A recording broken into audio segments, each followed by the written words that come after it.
Merhaba, ben Mehmet Akif Çınar. Bugün oldukça farklı bir tarif olan süt kızartması tarifiyle karşınızdayım. Bu tarif hem oldukça az malzemeli, hem kısa süre içerisinde hazırlayabileceğiniz, hem de bir o kadar lezzetli bir tarif. Hazırsanız malzemelerimizi tanıyarak yapılışına başlayalım.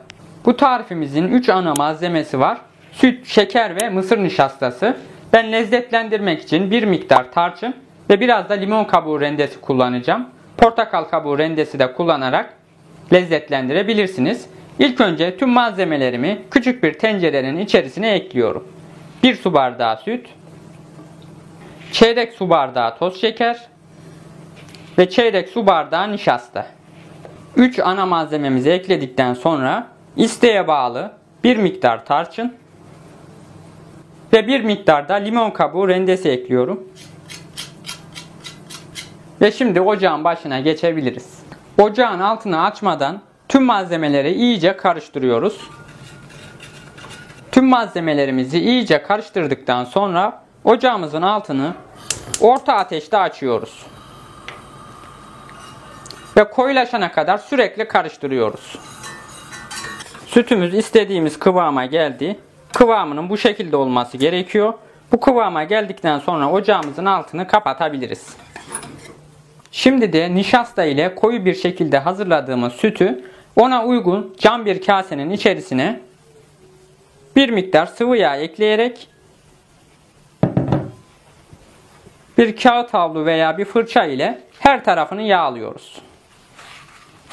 Sonra hazırlamış olduğumuz bu sütlü karışımı da cam kabımıza boşaltıyoruz. Cam kasemize koyduktan sonra üzerine biraz düzeltiyoruz. Hazırlamış olduğumuz bu karışım 5 dakika boyunca ilk sıcağı çıkana kadar oda sıcaklığında bekleteceğiz.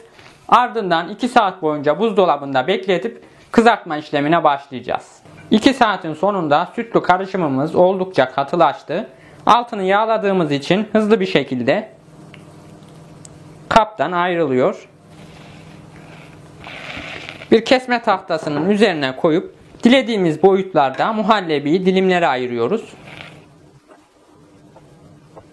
Sütümüzü dilediğimiz şekilde kestikten sonra başka bir kaba yarım su bardağından bir parmak kadar eksik un ekliyorum.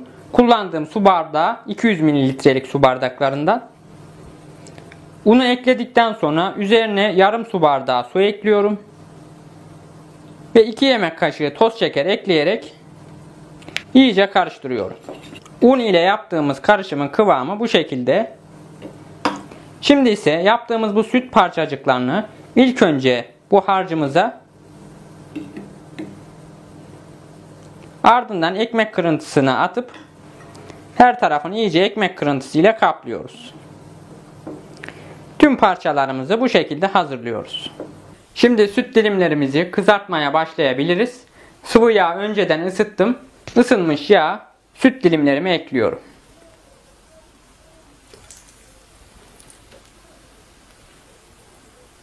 Ve süt dilimlerimiz biraz renk aldıktan sonra fazla yağından kurtulması için altına peçete yerleştirdiğim tabağın üzerine alıyorum.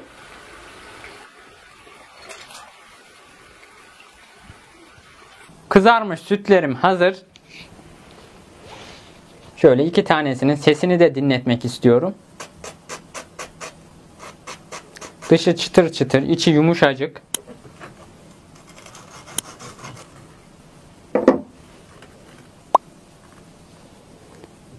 Son derece lezzetli bir tarif oldu. Mutlaka denemenizi tavsiye ederim. Gelecek videolarda görüşmek üzere. Hoşça kalın.